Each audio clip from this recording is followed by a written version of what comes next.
Et salut tout le monde, c'est Louis Geoffrey. Aujourd'hui, je vous retrouve pour une nouvelle vidéo de chimie dans laquelle on va refaire un truc de cours, donc à savoir la variation de la solubilité d'un précipité avec le pH. Donc c'est censé être quelque chose du coup de cours, mais j'ai l'impression que c'est quelque chose qui n'est pas trop compris ou pas trop appris par les étudiants. Alors je pense que le fait que ce soit quelque chose qui soit enseigné en juin de la première année, ça peut avoir une certaine influence. Bon, dans tous les cas ici, on va essayer de reprendre ça. Donc je vais prendre deux exemples. Le premier qui va être le plus simple, ce sera avec du CSF. Et le deuxième, du coup, sera avec du calcaire, donc du CaCO3. L'idée, c'est qu'en gros, le problème, donc c'est quoi? C'est qu'en fait, donc, on a un précipité. Ce précipité, du coup, lui est associé à une certaine constante du coup, de dissociation, donc un Ks. Et l'idée, c'est que l'un des deux composés va avoir des propriétés acido-basiques. Donc ici, on a un fluor qui a des propriétés basiques, parce que du coup, c'est un ion F- qui peut former HF. Et ici, on va avoir du CO3- qui peut former à la fois HCO3- et H2CO3. Donc là, on a carrément une dibase.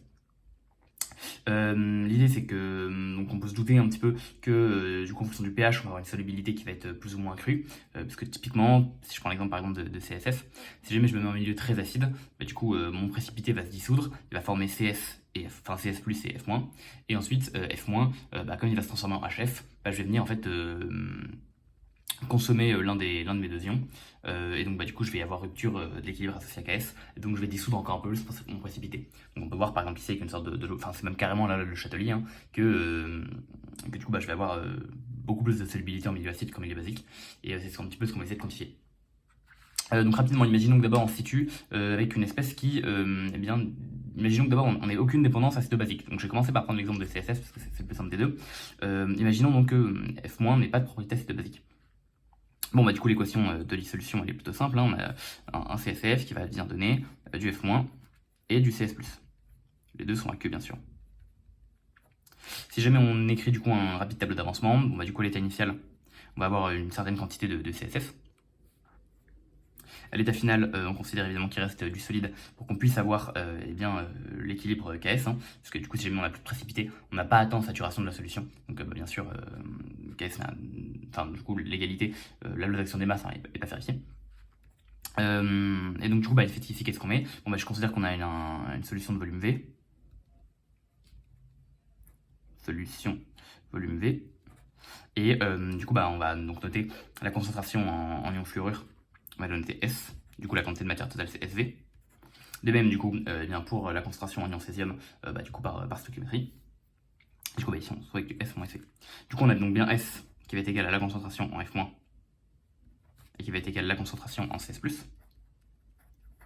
Et du coup, puisque il reste encore, puisque ça c'est non nul, hein, et c'est même positif, puisque du coup il reste encore du précipité, on peut donc du coup écrire qu'on va avoir KS qui va être égal au produit des concentrations.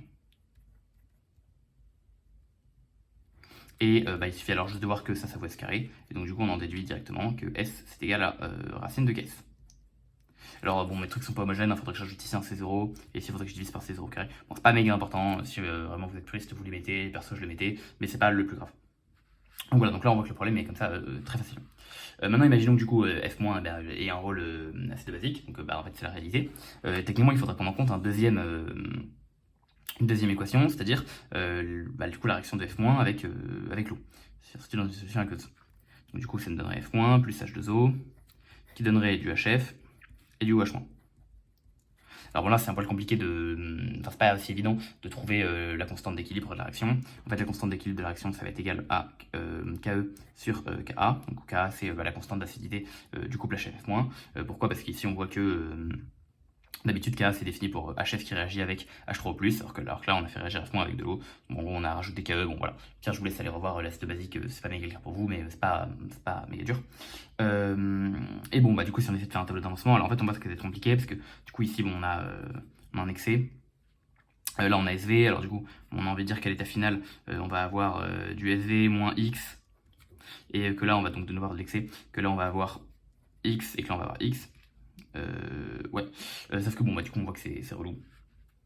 On voit que c'est relou bien sûr, puisque du coup maintenant ça veut dire qu'on n'a plus SV dans cette équation, donc on a rupture d'équilibre KS, et donc du coup on pourrait essayer d'égaliser le tout pour trouver à la fin le pH final, et en fait in fine c'est ça qu'on va arriver, mais en gros on voit que c'est un peu relou de procéder comme ça, parce qu'on est obligé de faire une sorte de processus un peu itératif. Alors on pourrait s'amuser à égaliser deux choses, mais il y a beaucoup plus simple.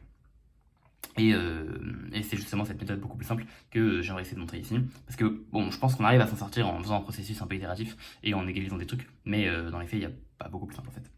L'idée c'est quoi? C'est qu'en gros, on essaie déjà de se demander un petit peu quels sont les inconnus dans notre problème et quelles sont les différentes équations dont on dispose. Les inconnus dans notre problème, on va déjà S, hein, c'est la solubilité, mais ça c'est ce qu'on cherche à déterminer. Donc c'est une inconnue qu'on va exprimer, enfin qu'on va essayer d'exprimer en fonction de choses qu'on connaît. Ensuite, et ici en fait on va l'exprimer en fonction de quoi? On va l'exprimer en fonction du pH ou du coup de la concentration en ion hydroxyde. Ça revient à la même chose, hein, c'est équivalent. Ensuite après la deuxième inconnue qu'on a, bien sûr du coup c'est la concentration en F-, et c'est la concentration en HF, que j'ai pas forcément écrit mais qu'on va écrire ici. Et pourquoi ce sont donc ces trois trucs ça sont inconnus? Parce que en fait la solubilité, on peut directement la définir comme la concentration en CS-, en CS+, pardon. Ça va rester valable, parce que même si jamais je me mets à dissoudre, disons que initialement, sans propriété acide basique, je dissous une mole de mon complexe, de mon précipité, je vais donc me retrouver avec une mole de F- et une mole de CS+ en solution aqueuse. Maintenant, si jamais mon F- réagit et qu'à la fin, je sais pas, il réagit et que je perds 0,3 mol, du coup, à la fin, je vais avoir, je sais pas, peut-être moins d'équilibre, donc je vais redissoudre encore du précipité, jusqu'à atteindre un équilibre, donc je sais pas, par exemple, de 0,75 ici et puis 4 tiers là, donc un truc genre 1,33. Et in fine, ça veut dire qu'en fait j'ai dissous 1,33 mol de F-, sauf que du coup parmi ces 1,33 mol, il y a genre un peu moins de la moitié qui a réagi par acide base pour former HF.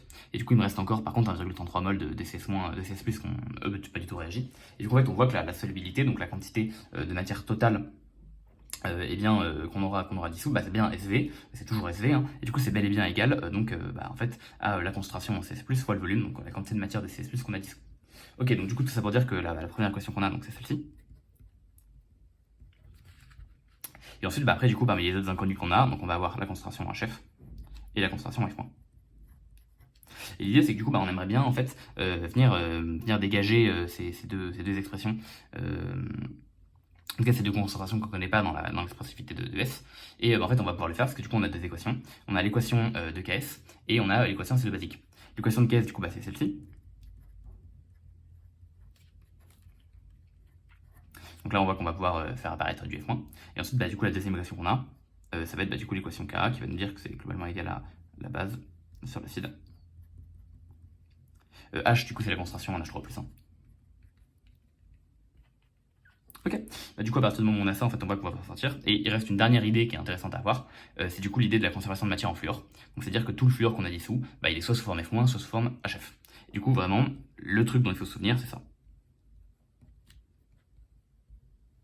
Voilà, ça c'est vraiment un truc important dans ce que je fais pour le moment, c'est bien ça. Donc je vais encadrer, c'est important. Premier réel truc très important. C'est un peu la seule idée qu'il faut avoir. Ok. Bon, du coup, en gros, là, vous voyez, du coup, on a un set d'équations, un set d'inconnus, et en gros, on pourrait résoudre le truc en y allant de manière bourrine et à tâtons. Moi, je vais vous proposer une méthode qui, globalement, marche bien pour résoudre le truc à tous les coups.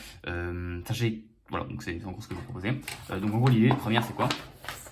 C'est, du coup, vous voyez ce que j'entoure en rouge? On va partir de là. C'est pour ça que c'est très important. On va donc partir du fait que S, ce soit égal à la somme de la concentration HF plus la concentration F-. L'idée ici, qui est pas mal pour faciliter le calcul, c'est en fait de factoriser par l'espèce qui a à la fois des propriétés acido-basiques et qui a à la fois des propriétés et qui existe à la fois dans le précipité. Donc ici c'est F-.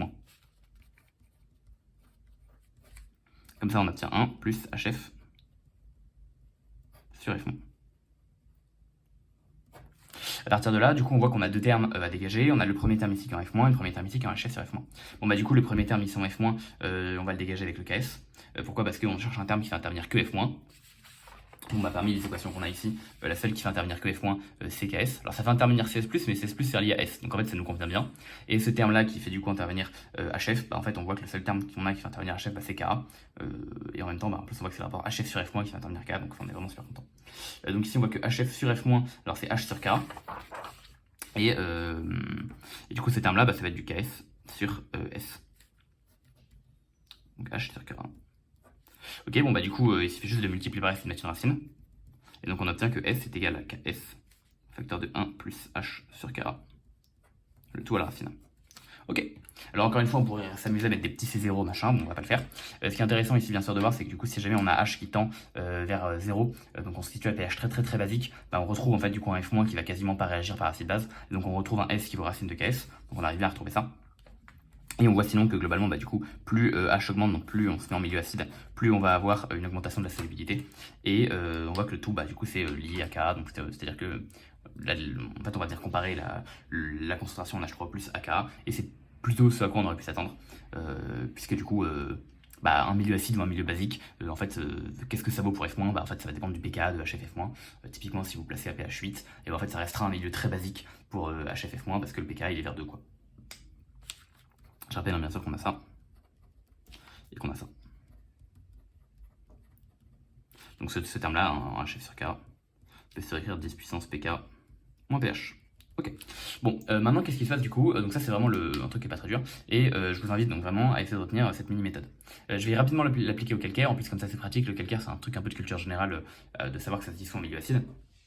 Imaginons que maintenant on a un ion qui n'est pas seulement une propriété acide basique, mais en est plusieurs. Par exemple, on pourrait imaginer une dibase, typiquement. Bon, du coup, là, vous me voyez venir, je vais arriver avec mon CaCO3. Puisque du coup, CO3-, donc c'est une dibase, parce que ça peut se transformer en HCO3-, et ça peut également se transformer en CO2, et j'ai oublié le H2, H2CO3. Hop là, voilà. Ok. Mais bon, en fait, c'était de l'eau avec un CO2. Donc, du coup, comment est-ce qu'on fait dans ce cas-là? En fait, on voit que ça va nous rajouter une inconnue de plus, puisqu'on voit que par rapport à ici, on n'a plus seulement donc, notre Ca+ ici, on va également avoir donc, le CO3-, le HCO3- et le H2CO3. Donc, on voit qu'on a une expression en plus ici. Donc, un inconnu en plus exprimé. Mais en échange, on a également une deuxième équation de pK. Parce que du coup, ici, on a un seul pK qui intervient, maintenant on en a deux, donc en fait on voit qu'on a une inconnue de plus, mais du coup un K de plus, donc une équation de plus, et donc on va encore une fois pouvoir s'en sortir. De manière générale, si jamais on a n trucs avec des propriétés acides basiques, du coup en fait on voit qu'on aura n-1, une équation de pKa, plus une équation de Ks, et donc on va pouvoir s'y ramener à chaque fois comme il faut. Du coup, je vous propose d'écrire encore une fois la seule idée un peu intéressante à avoir, donc c'est la conservation de matière en CO3-.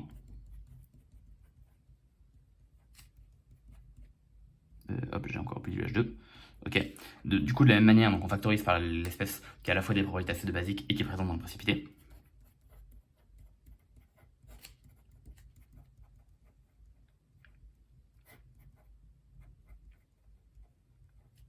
Hop, c'est pas méga intéressant, mais voilà.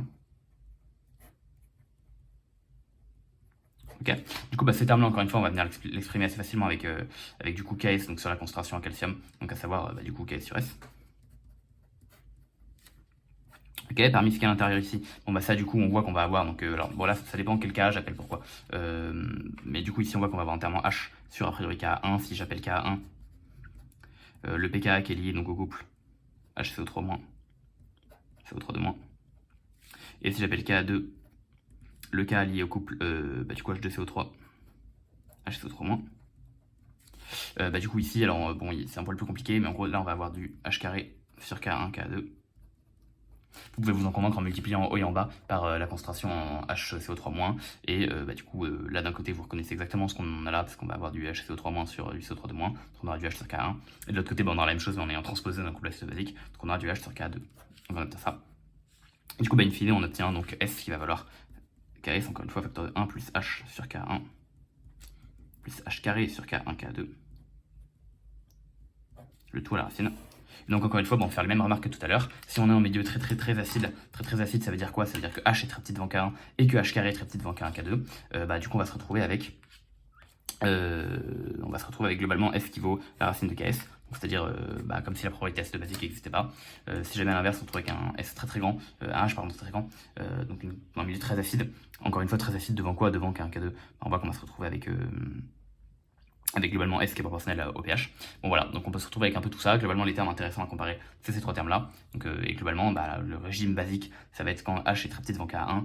Le régime acide, ça va être quand H carré est très grand devant K1, K2. Et le régime intermédiaire, ça va être quand on a à la fois H qui est très grand devant K1, mais H carré qui est très petit devant K1, K2.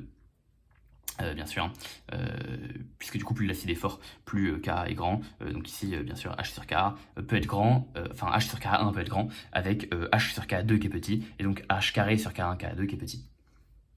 C'est possible qu'il y ait tout ça. Ok, voilà, alors évidemment, éventuellement j'ai oublié des C0, donc ici il faudra rajouter un C0 pour l'homogénéité, il faudra en enlever un là, puis il faudra rajouter un là et rajouter genre là au carré, c'est pas bien important. En tout cas voilà, donc ça vous donne une idée. C'est une méthode qui est vraiment à connaître, je pense. Donc globalement, il faut juste se souvenir de cette expression-là. C'est une conservation de votre espèce qui a des propriétés acides basiques, que vous factorisez par l'espèce qui a à la fois des propriétés acides basiques et qui est présente dans le précipité. À partir de là, tout déroule. Il n'y a rien de vraiment très compliqué, juste j'ai vu que c'était quelque chose qui justement est censé être très facile et que j'ai vu pas forcément très bien assimilé par des étudiants. Donc bah du coup voilà, n'hésitez pas à apprendre ça. La prochaine fois, je pense que je continuerai de faire un peu de solutions aqueuses parce que j'aime bien en faire en ce moment et que je me rends compte que les gens ne savent pas faire de solutions aqueuses. Donc ça peut être cool que je revienne un petit peu dessus. Voilà, donc tant que j'ai préparé des exos. Dans tous les cas, j'espère que la vidéo vous aura plu et du coup, je vous souhaite à la prochaine et de bonnes révisions. A plus!